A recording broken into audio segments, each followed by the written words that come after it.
This is the fight of our time. It is an information war. Yes. I mean, because we are in a war right now. There is a war going on that people don't see. It's been going on.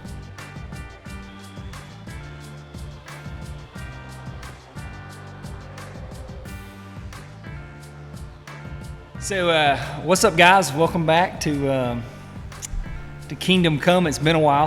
We haven't Back like we never left. back like we never left. So, A little bit's happened. yeah, a few things. Since What has we've it talked been? last. 2 years? Just Right at it, about, hasn't it? probably. 2 years. 2 years. A lot's happened. I would say. We have talked since Yeah, then. many of times. We just kind of stopped recording all the things that we talked A about. lot was going on in life. Yeah. Dustin but has a also- new baby. Yeah, I think we've both had a few new babies since then. Maybe not quite that much, but also, you know, I know it got to a point when the nature of our conversation, the things we were discussing, the way things were unfolding, it was, you know, I mean, it was tough to process and discern what was going on. I think we felt disoriented in terms of, you know, our own perspective on things. Maybe frustrated, not sure Yeah. how to be productive here. I mean, we could have had plenty to say, Sure. certainly, but just as far as what people maybe needed to hear, if anybody needs to hear anything we have to say. Yeah, and to your point, you know, so why now? Why are we coming back now? Just a brief story. I think this probably encouraged it. The other day I was reading an article, and the article just simply said, I sent this over to Dustin, and I was like, check this out. And just a part of the article, it said, how many recent mainstream media hoaxes did you fall for? And I'm not going to go through this whole list because it's exhaustive. I mean, there's a lot to it, but it just starts listing them off, and it says Russia collusion, Trump called neo-Nazis fine people, Jesse Smollett, Bubba Watson garage pull, Covington kids, Governor Whitmer kidnapping plot, Kavanaugh rape, Trump P-tape, COVID lab leak, a conspiracy theory, border agents whipped migrants, Trump saved nuclear secrets at Mar-a-Lago, Steele dossier, Russia bound. I mean, it just again, I'm not going to go through all of it, but there's like 30, 40 of these things that just keep. It's mind blowing. Like I was going through this list, and I was just like, it's just a sea of lies. Yeah, and they're more than that. They're a lot more than that if you really. Oh yeah, got into Hunter Biden's laptop was Russian disinformation. Andrew Cuomo, best COVID leadership. Build Back Better will pay for itself. Right? I mean, this list just goes on and on. But when I was reading it, I was thinking about how many people, either because of you had brought this up earlier, of their frustration or just confusion, how many maybe still believe in the narrative presented because they've not been paying attention to the information coming out downstream, and they're still caught up in this same thing. Like maybe they still actually believe Russian collusion, because I still engage with some people on Facebook that from what I can tell, they still believe that narrative.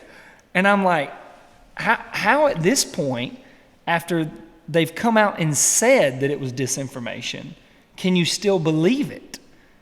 Or the Hunter Biden laptop story was Russian disinformation. Like, how can you still believe that? Right? I mean, like, you have to have your head in the sand at this point, right? And so, Well, you know, 17 former top intelligence officials confirmed that it was early on. right. Even though those people have come back out and said that they, you know, were lying or that wasn't true or how exactly they, you know, tried to cover it. But, you know, there's usually not the same kind of emphasis in the mainstream media when the story gets debunked or the narrative changes. Yeah. You know, they don't fill you in. So people are still buying things that they've been told in the past, been conditioned by those things. And I think I like that story, and I'm sure there's other ones that we could, go through and find the same thing to be true. But I think I like that one because that one, The Hunter Biden the Hunter Biden laptop, because that one, it had a change of outcome in an event, right? And so that one specifically, it actually changed things. And one of the things we want to emphasize as we get back into this is how important it is that we believe rightly about things, because it does have an effect downstream. And that one specifically had a massive effect downstream. You mean on the election? On the election. 2020 election. Yes. That information came out in the months prior through Rudy Giuliani and others. A lot of information on the corruption of the Bidens, specifically Hunter Biden, his business deals in foreign countries, with his dad being the big guy, with his pull from his long Senate career and then being vice president. Hunter all those things. Being addicted to crack and prostitutes and a lot of pornographic Minor images on that laptop, as well as other shady things with his families and things we. But and how well, I guess for me too, how quickly. What bothered me about that, now that we know the truth, right? Okay, so in the moment, maybe it doesn't bother me as much because there's two sides of the story. We don't know the truth. And if the conservative party is pulling those kind of strings and we find out it not to be true, that is just as wicked, right? Sure. Just as wicked. If the whole thing were false. Yes, if they were falsifying this stuff just to try to win an election, also equally as wicked.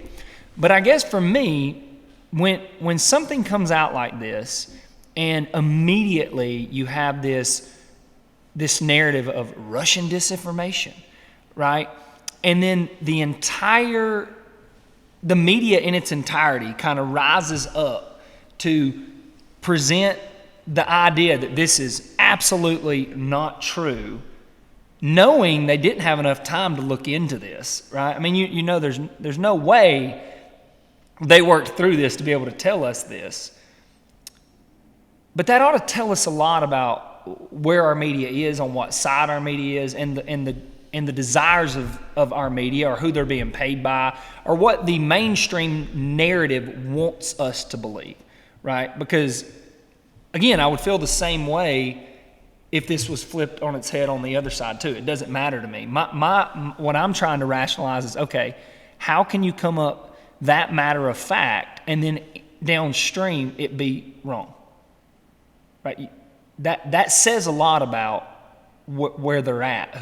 You know what I'm saying? Does that make sense? Yeah. It says a lot about where they're at. Well, it says something about their competency, especially as news organizations or people who, their whole livelihood, their whole purpose is to get you the right information, to report the right information, to investigate these things and discover what's true so that people can be informed. And it does matter, because one of these people, his family is running for president, the most powerful position in the world.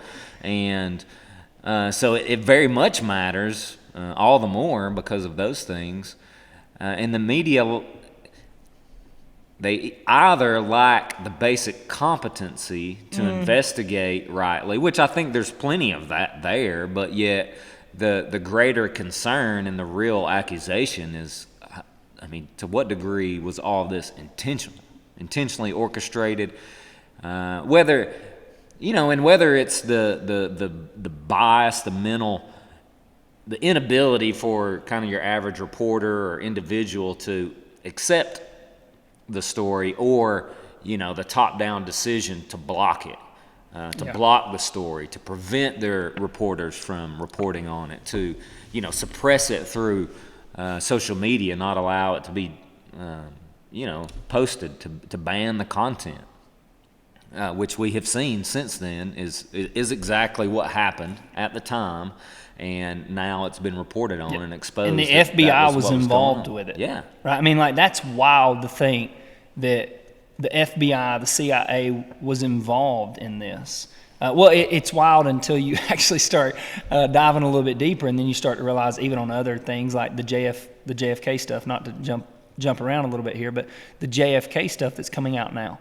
You know, even the CIA talking about the creation of the word conspiracy theory. Right? Recently, I was reading about this, and it's not that the origin of the word happened in 1964, 63, you know, that area.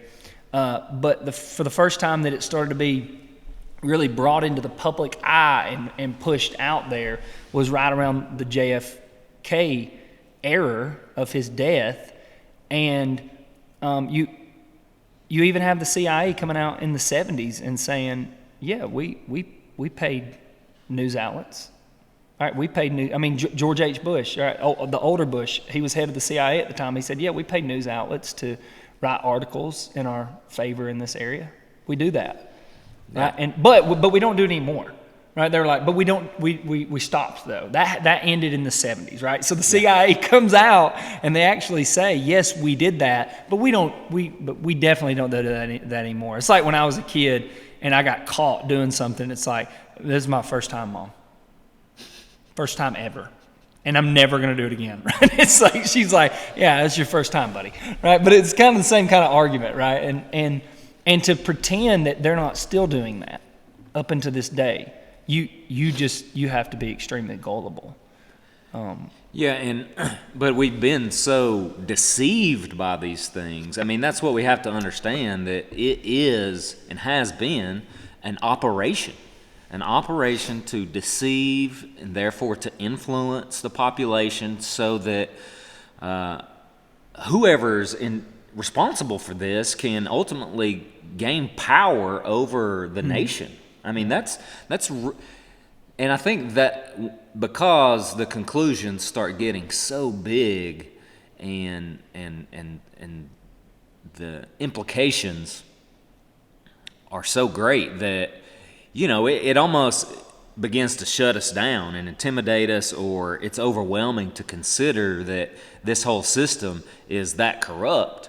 And what can we believe? Because people's whole reality and way of life and what you consider normal and is based on trusting many of these sources, these authorities, these institutions that are in place. And when you start to discover that they not only are, you know, lying or being untruthful or getting things wrong, but they're actually lying, they're actually intending to deceive, then what does that say, and who can you trust? And rather than tackle that head on, many people would rather kind of retreat back into a bubble that they feel safe in. And that's understandable to an extent, but, you know, in that it's somewhat natural or a human thing to do, but yet we can't do that, and we can no longer do it. And now there's so much information, so many things that even if we can't put our finger exactly on,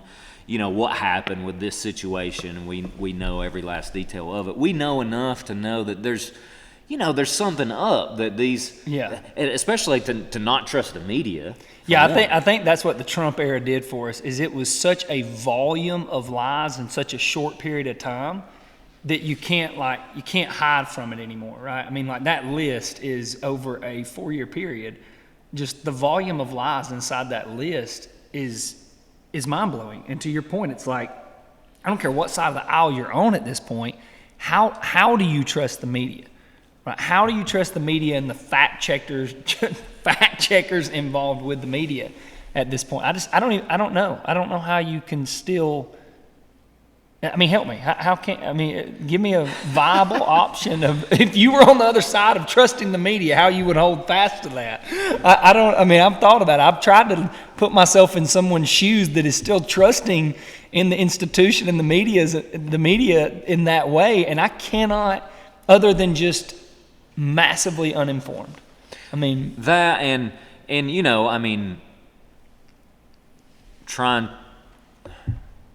just trying to honestly assess the situation, and there's criticism to be had when you start going into it, but just to evaluate it a little more objectively and acknowledge, well, we're all susceptible to confirmation bias. Yeah, and yeah, sure. we get in our own echo chambers, and we're drawn to those sources of information that confirm sort of what we already believe or what we want to believe. We're all prone to that, and you have to make a concerted effort to resist that tendency and fight to discern the truth. You have to want to establish your own point of view in your life, and want things to be established on what's true. And so it's tempting for some who don't like what the truth is, or don't like the results, the consequences, that it would vindicate somebody like Trump, who they've been conditioned to despise. And so if it proves that the other side is right, then we're resisting accepting that. Yeah, I would even say that on a deeper level, the reality of postmodernity being perpetuated through society. Postmodernity meaning, you have your truth, I have my truth. There's no absolutes. We can't know anything. Relative. It's all relative, right? The perpetuation of that through society has also made it extremely difficult, because, you're talking about, I want to build my life on the truth, right? Whether it aligns with me or not, my goal ought to be to try to bring as much truth into my life and align it to that as possible. But I don't know that that's philosophically how our culture overall thinks anymore. Even the church culture, right? You see this in the church culture in a massive way too. My interpretation of that, I don't care what your interpretation is. I care what it means, right? There's many interpretation, but there's one meaning. That's what I always say. So, but I think that has made it even more difficult, because even in our conversation as we're talking here, when we ask the question, does truth matter? We're coming from the assumption that the people we're talking to believe in an absolute truth, right? But if we're not in agreement upon that, then okay, nothing matters. Like, how do we have a conversation downstream? You're right. I mean, believe whatever you want to believe, I guess, however it makes you feel, because if there's no absolute truth in the matter, and we ran into this recently in a conversation with someone, right? Then it's like, it's hard to have another conversation. Right? You really can't go forward in a meaningful conversation, especially if one person does care about what the truth is and the other one doesn't. Then, I mean, you have to just camp out on that point and wrestle with, is there truth or not? Because where are we headed? Because if there's no truth, then there's multiple destinations. Yeah, there's multiple destinations, and it's like, so if there's no destination which we're trying to arrive at, then we can't really have a conversation about what we're talking about. And so I think the idea, it's even a silly question now that I say it out loud, is truth true, right? And then, does it matter? Well, I think we're answering that question, right? It absolutely matters, because it ultimately is going to inform the way we think about everything. And then the way we think about things are going to inform our actions downstream. And then our actions are not only going to affect ourselves, but they're going to affect our family. And then not only our family, but our community. And not only our community, but our nation, right? And so it definitely matters. But then I think the even greater question, once we establish that, is that we have to, or maybe even a question we can back up on to kind of challenge someone's perspective that might be in the postmodernity camp and a little bit questionable about absolute truth and not maybe wanting to go there, is why do you believe what you believe, period? Like challenging ourselves there. Like, why do we believe what we believe? But the reason we don't challenge ourselves in that area is because we don't believe there's anything absolute about believing in it, right? I mean, so you're not even going to get to that question without the idea that absolute truth exists, right? And so I think that's a question that has been lost in society, the question why. even again in churches, and I keep saying in churches and in Christians because I think we at least have something objective that I can challenge a Christian with. I can challenge a church with, right? So I have a third party involved here that I can at least call you back to and go, hey, your opinion, my opinion, you think this is an opinion conversation, let's go to the opinion that matters, right? Whereas if I'm talking with a secular person, it's a little bit more difficult because now I have to, at bare minimum, find some common ground in the middle that we got something objective here. What is our ultimate authority for truth? Yes. And again, that brings us to the issue of, how does a person even begin to respond to that? Is there truth? You have to answer the question, is there truth? What do you think about that question before you start asking the question, well, what is it? If there is one, what is it? Yeah. About any subject, but especially the more controversial. I guess the more relevant it gets, the more controversial it gets. There's more skin in the game and more, things at stake. But we have to. I mean, this is the fight of our time. It is an information war. Yes. I mean, because we are in a war right now. There is a war going on that people don't see. It's been going on, but I think it is coming. It's been going on for so long. I mean, and you could talk about that on a lot of levels, but even just we'll get there. Yeah, even just in our kind of current events in our nation and the way things are unfolding in our society and culture, and in the world, it's playing out on the world stage right now. But this thing's been ongoing now for sure for generations. And this attack on the way we think, our ability to think.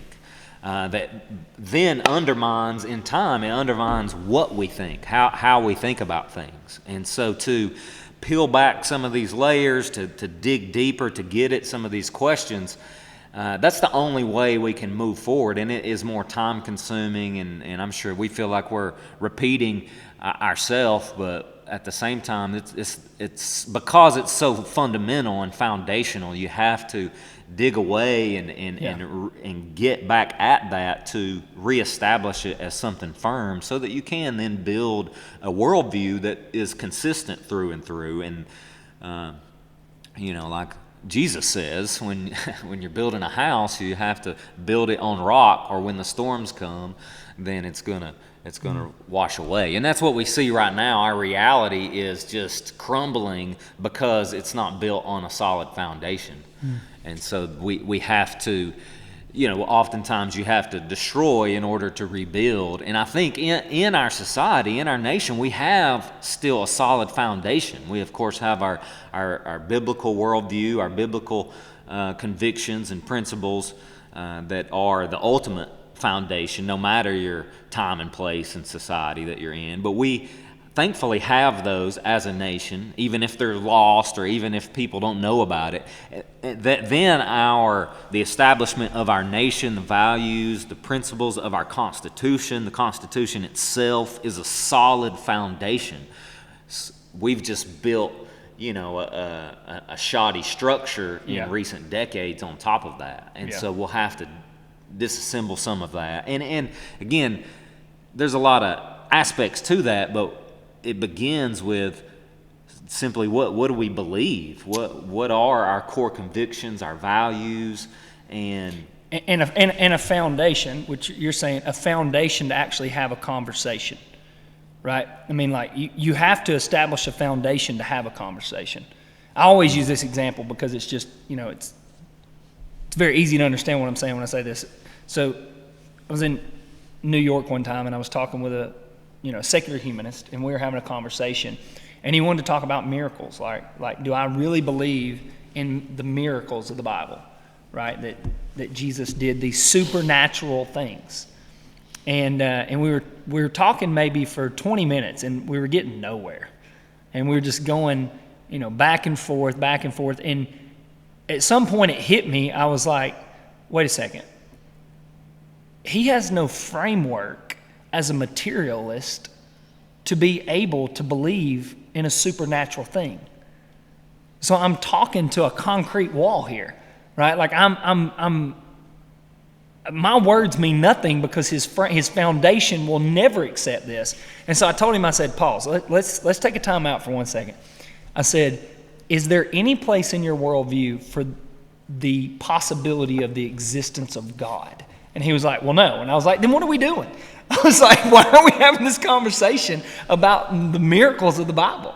Like, you don't even believe in like the supernatural, so how could you believe in a supernatural thing? Yeah. I was like, so let's back up. Let's put this conversation. Let's bookmark it. Let's come back to it. Let's have the conversation we need to have prior to this before we get to that conversation. Yeah. Right? And so we started talking about, is the existence of God plausible? And once we got there, then that conversation became a lot easier. Right? And so I think the same thing's happening here, right? To our point, I'm not trying to continue to, hit the same nail, but if we do not start from a position, so anybody that's listening in or anybody that's wanting to have a conversation about this, that there is an absolute truth in all matters to be pursued and to be understood and known, then we're wasting time, right? We're wasting our time, right? Because if everything is relative, I don't even know why we have an education system. Right? I mean, like, why are we going to school? Why do we, like, our whole lives, if you really slow down long enough to think about it, if you are going to adopt the idea of everything is subjective and relative, our whole lives make no sense in the way that we do things in this world. Yeah, we don't live that way. We don't live that way at all. That's my point. We don't live that way, right? You don't walk up to the side of a mountain cliff and, jump because you believe that you're not going to fall, right? That's not real. All we do is use that in arguments. That's one thing I learned. Like that is only used for argumentation, not for life. We don't live that way. You put your seatbelt on every day because there's a probability if you don't, you have a car accident, you're going to die, right? So I keep driving that point because if you're still going to live in this fairy tale land of subjectivity and relativity, and you're going to believe that I have my truth and you have your truth.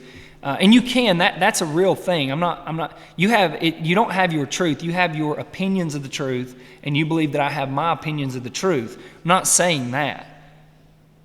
But there is a truth, and you or I, or maybe both of us, are wrong about it, right? If we have a different opinion of something, then either you're wrong and I'm right, or you're wrong, or we're both wrong.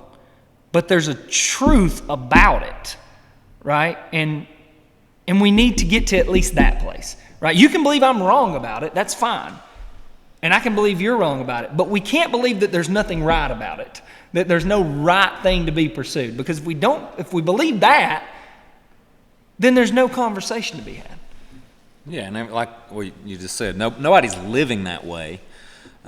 People just don't want to engage in the conversation or the debate to try to get at what ultimately is true because, as we've already said, their reality is on the line, and the security that provides them, the stability in their life, the comfort.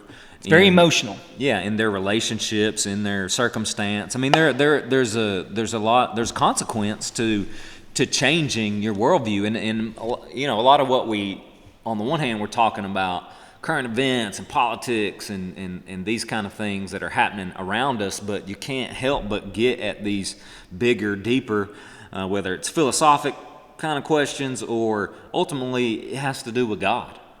Because, I mean, you can try to leave that out of the conversation, but, you're not having really a valid, you're not really getting at the real source or the real issue at the core of it without dealing with the reality of God. But but we see when you're addressing that question, it matters a lot, and people want to, if you believe in God, if you accept the reality of God, then that ought to change how you live because of it. You can't go on. Well, that's why people don't accept the idea of absolute truth because they recognize if I do and I arrive at it, it is going to force me to change the way I live. Yeah, that's what I'm saying. So they avoid it because they don't want to be forced. If you're going to live from a place of integrity, then if you're confronted with something that you can see and know is true, then that demands you to respond. It demands you to bow. Yeah. To the truth, and that ultimate truth, of course, is God Himself. We'll talk about this. I'm not going to get off on a rabbit trail here, but I've found it interesting that recently Joe Rogan, it's like God is bombarding him with God experiences on his channel, right? I mean, Jordan Peterson comes on, then the podcaster who was a secularist for 40 years just came on recently. Yeah. I mean, it just keeps going and going and going. But the reason I bring that up is I think Joe Rogan's having that encounter right now. Joe Rogan has always tried to hold to this rational position, right? This idea that I think he would say truth is absolute, right? I mean, he would argue from that place, I think. I could be wrong, but I think just by hearing him talk, because he's always trying to, on his show, find the truth of something. Right? He's always trying to force people in their views to try to find the truth of it. And I find it interesting that now he's being brought to this place of seeing all this irrationality around him and this wokeism and all the things that are happening. And you can tell it's bothering him deeply. But he's also recognizing that it's his worldview that has invited all of this in, right, to some degree or another. And I think that's what a lot of people are feeling that maybe have held more of a godless worldview, but they've also wanted rationality and objectivity and truth and all those to come along with it, and they're starting to realize that it doesn't work that way, right? You can't have it. You can't have your cake and eat it too. And I think there's a lot of people out there that are in that, the reason I bring Joe Rogan up, that are in that place of all right, where do we go from here? Because I don't know how to correct this because it's getting a little bit wild, right? I think there's a lot of people out there that are like that right now. And they don't understand, too, how the God position, mainly the Judeo-Christian position, informs all this and helps you understand all this with clarity, right? I mean, really, there is no other position, I would argue, that will give clarity to what's going on in the world today other than the Judeo-Christian position and that narrative as you start to, filter it through society and with the different events that are going to happen. So as we go forward, this is kind of our trampoline. We want to we want to recognize and understand that there is an absolute truth to everything, to every event, to every position. We want to challenge those positions by asking the question of why do we believe the way, what we believe, and then we ultimately want to work through and process how do we engage these things. To your point, you said with the understanding that we all have confirmation biases, right? But how do we engage these things with integrity? Right, these events and these current events and maybe some past events, but also we're going to talk about, like Dustin said, politics, culture, religion, all of those things which are hypersensitive in our day and age, and we have to, I feel like you got to always walk on eggshells when you're talking about these things. Well, and we're only going to move forward in deal with the reality that we have and that's before us and the things that are on the horizon, whether that be an election, next year, or other issues that we have to decide. What do we believe about this, and where are we going to stand on this matter, and what are we going to support and defend? And many of these things in our recent history have, because we would assert, based on all the evidences, that the media is being controlled and used to deceive and mislead the population. So if you take that as a premise, as a theory that then would have other possible ramifications. Well, who's doing that? For what purpose? Why are people seeking to mislead our population? Who are those people? Why? What interest do they have? And I'm not saying that we ultimately have the exact answer. We have arrived at absolute truth on some of these things that are going to remain only speculative, but at the same time, there's still enough evidence around these issues to not believe this and to be led to believe that something like this must be true. Yeah. I mean, if we're theorizing, if we're speculating in a desire to arrive at what is true, we can, scientific method, eliminate the things that can't be true, so we get closer to what is true. And we want people to stop believing what's not true, even if all the authority figures in your life keep telling you that they've proven that they're either incompetent or a liar. And so stop believing that, and now strive to, by uncovering, by investigating what might be true. Rather than that, what might be true, and then we can at least begin to get somewhere. We can argue on each of the things. Well, what might be true about this, and okay, that's not totally true, because you got to take this into consideration. It's complex. It's many things are not easy to arrive at a simple black and white answer on.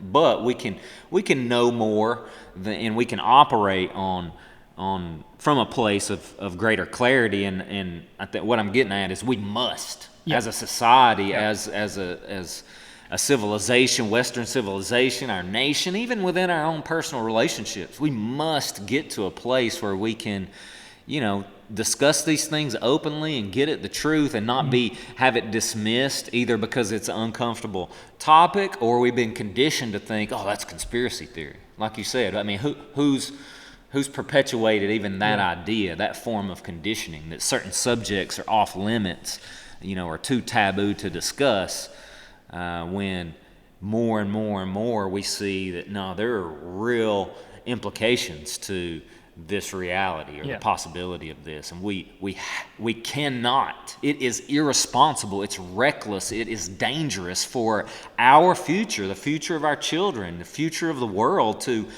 continue to neglect. So we can't be so lazy, we can't be so apathetic, we can't be so, so easily deceived, or just we can't afford to be wrong on some of these things anymore. Even if you're just honestly wrong on your opinion, we can't afford for that to be the case anymore. That's right, and that's what I was going to say. Your opinions will always create disunity. They always have in the world. But the only thing that can create unity is the truth, right? If you think about it, opinions are what cause disunity among a society, right? All these opinions that come up. Well, the only way, as all these opinions start to form, the only way to bring unity back in order is to go, okay, let's take all of our opinions, let's start questioning our opinions with the understanding that there is a truth, and try to find that, so all these opinions can fold back into the truth, right? Which is why all of these institutions which want disorder, because with disorder comes what? More control, right? The more disorder that you can breed among a society, I would argue, is a better opportunity for them to bring in more control, because you have fear and disorder, and they provide security, right? Where the more ordered and the more what am I reaching for here? The more ordered, the more unity that you have, the less need for higher up control, right? And I know it's very simple to think that way, but it's still there's a truth in that. Yeah. Right? There's a truth in that. And just to add to that a key attribute that I think Christians, more than all people, ought to be able to embody is humility. Amen. In order to arrive at that, we have to be humble, not attacking the opponent because we we insist on being right, and we have some sort of pride in that position. No, we're genuinely, we do believe in truth, and there are certain things that you're emphatic about, and you're not willing to compromise, but yet in an effort to arrive at that same place and help one another see the truth of a thing, then, I mean, just like you would try to deal with a child with patience and understanding. You know that they're not at that place yet that they can totally understand that. So I'm going to try, as difficult as it might be, I'm going to try to be patient, compassionate, understanding as I educate them to help them get to that place. And that's not meant to be condescending or patronizing to somebody who has a different worldview. Well, let me ask you one question on something you said, because you said you're unwilling to compromise. Your unwillingness to compromise does not mean that you're not willing to receive question about that, though.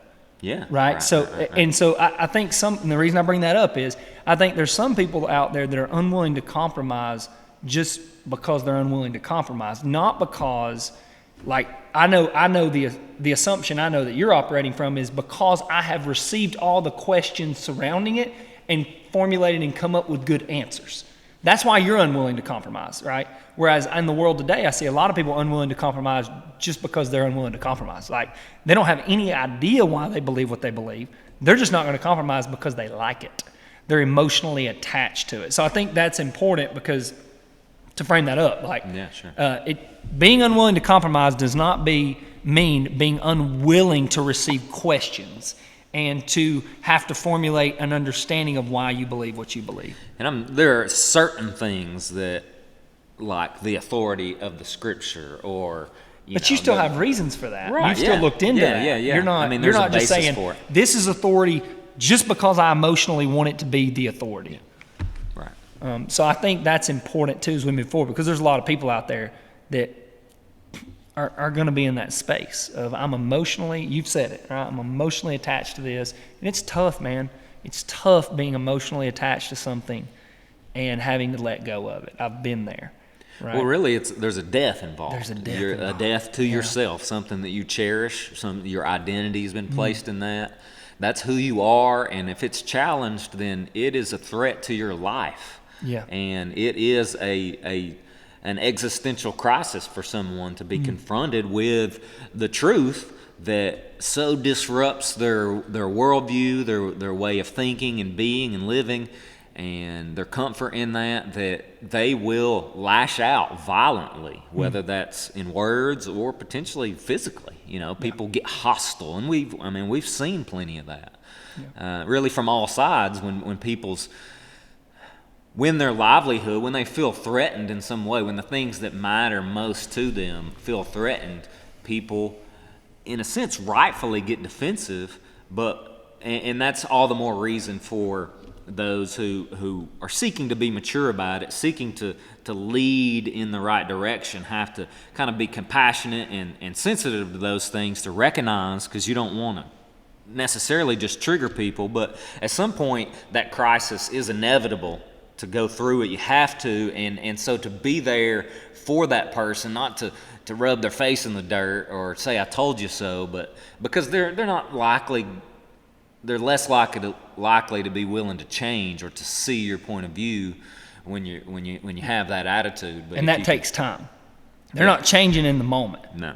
Right? I mean, like that when you're having to go through the stages of grief, you're not changing in that moment. Even if they might believe what you're saying, and whether you know it or not, they may be lashing out because they do believe what you're saying. Most of the time, that's on some level they know that it's true. That's right. So they're lashing out in defense because, again, like Dustin said, they're defending their life here, and they know what you're saying makes sense and it's probably true, and they don't know what to do with that, right? So they're fight or flight, right? So they turn to fighting, or they just run away and they don't ever want to talk to you again. I've ran into that too, right? So, but anyways, that's what we're going to start engaging with these things on these levels, and we hope that you guys enjoyed. If you have any specific things that you want us to talk about in current events or recent past events, you can leave it in the comments below, and we'll work through these things together, because again, our goal